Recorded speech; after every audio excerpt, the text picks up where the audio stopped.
Well, the Monetary Policy Committee of the Central Bank has further tightened its monetary policy rate by 400 basis points from 18.75% to 22.75% in a bid to continue checking inflation. Jumai. That's true, Victor. And this was the position of the committee at the end of its 293rd meeting, the first CBN MPC meeting for the year 2024, and the first since Olayemi Cardoso became the CBN governor.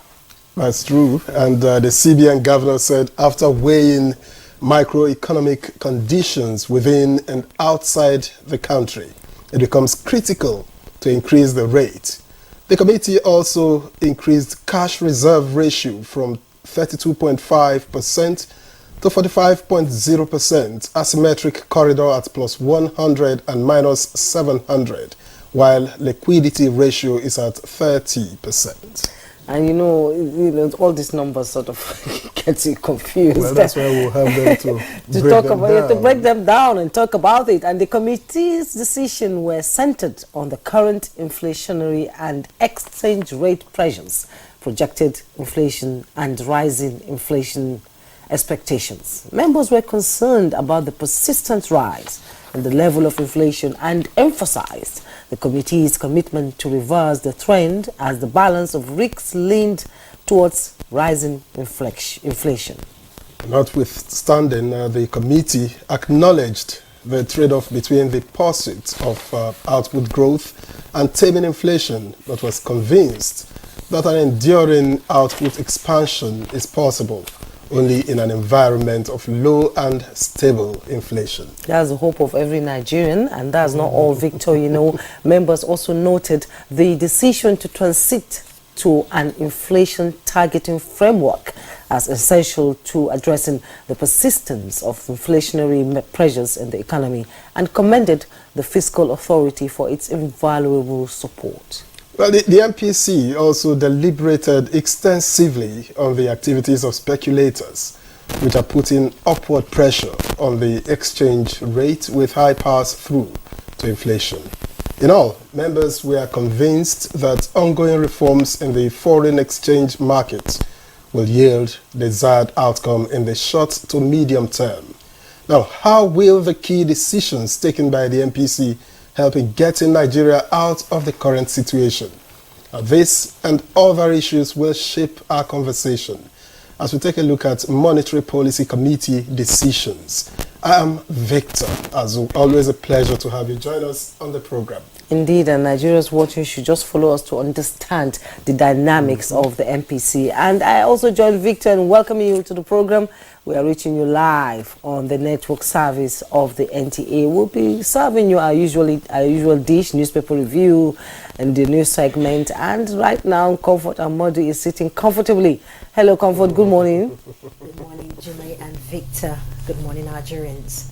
Our President Bola Tinubu is once again reassuring Nigerians that the country will come out of the current foundational challenge stronger and more prosperous. He said this when he visited members of Afenifere, a pan-Yoruba group in Akure, Ondo State capital.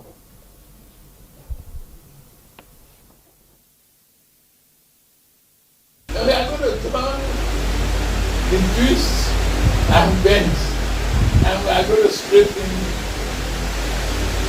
the road for prosperity and hope of Nigeria.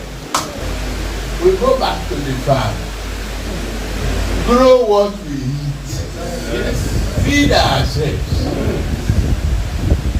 don't depend on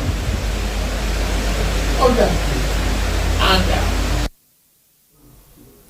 In recognition of the need to tackle the challenge of insecurity, Senate has passed a bill that seeks to control the proliferation of small arms and light weapons in Nigeria. Seeks to provide for the establishment of a center to coordinate and implement activities to combat the proliferation of small arms and light weapons in our country, in line with the United Nations, the African Union, and the ECOWAS Convention. We are all aware of the avalanche of small arms and light weapons that is spread across the nooks and crannies of this country, that has given non-state actors access to these small arms and light weapons and terrorizing our communities in form of Boko Haram, banditry, kidnapping, and what have you. It is assuming even a greater urgency now that we have so much security problems, especially in the Northwest. So I think this is something that should be supported. The House of Representatives is proposing a National Food Security and Nutrition Summit to address food challenges facing the country, adopting a motion of urgent national importance by Representative Chike John Okafo. The House advocates that security be beefed up in agrarian communities, as well as more support for smaller smallholder farmers to enhance food production. Farming communities in Oka North, Obofemili, Ubene, Urum, and Amanuke have been under siege for some time now. The government needs to increase the resources to support smallholder farmers and agrarian communities, ensuring that they have the necessary inputs. Provide this. Dry season farming. Where are they going to farm?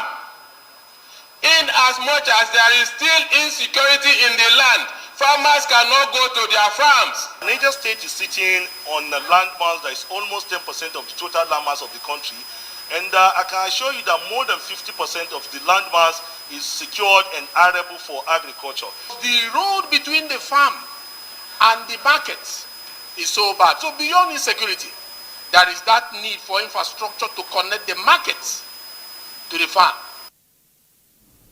And reforms in the health sector under the renewed hope mantra are being carefully designed to transform and harness Nigerians' health potential into a productive sector beyond being a consuming one. Coordinating Minister of Health and Social Welfare, Professor Ali Pati, says these are the third edition of the ministerial press briefing, and also reaffirmed the adoption of a tactical approach to deal with outbreak of diseases and guarantees the desired health care in Nigeria.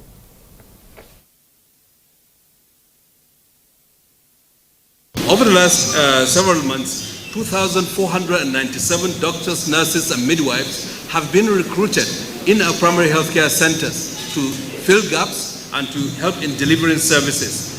And hundreds of thousands of Nigerians have been enrolled in the health insurance program through the National Health Insurance Scheme and the Vulnerable Groups Fund. Government wants to reduce costs, also improve efficiency in service delivery. Now, this does not necessarily mean that government is out to retrench or to throw people out of the labor market. That is not the original intention. The intention is that efficiency has to be brought in, because some of these parastatals are actually having some overlaps in the way they do their operation. And the broad national agenda of strengthening the agricultural sector has received a major boost with the flagging of a Renewed Hope Initiative Women Agricultural Support Program, WAPS, for the southeastern Owerri, Imo State capital. Nigeria's First Lady Oluremi Tinubu at the ceremony says by empowering women in the sector, the intervention is expected to fast-track overall development of the region.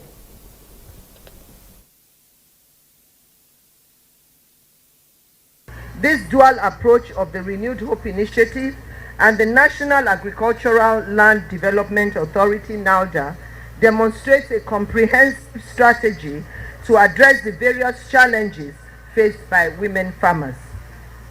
I want to implore our women farmers receiving support today to seize this opportunity to expand their agricultural scope, contribute to local and national food production, and serve as role models for others aspiring to enter the agricultural sector.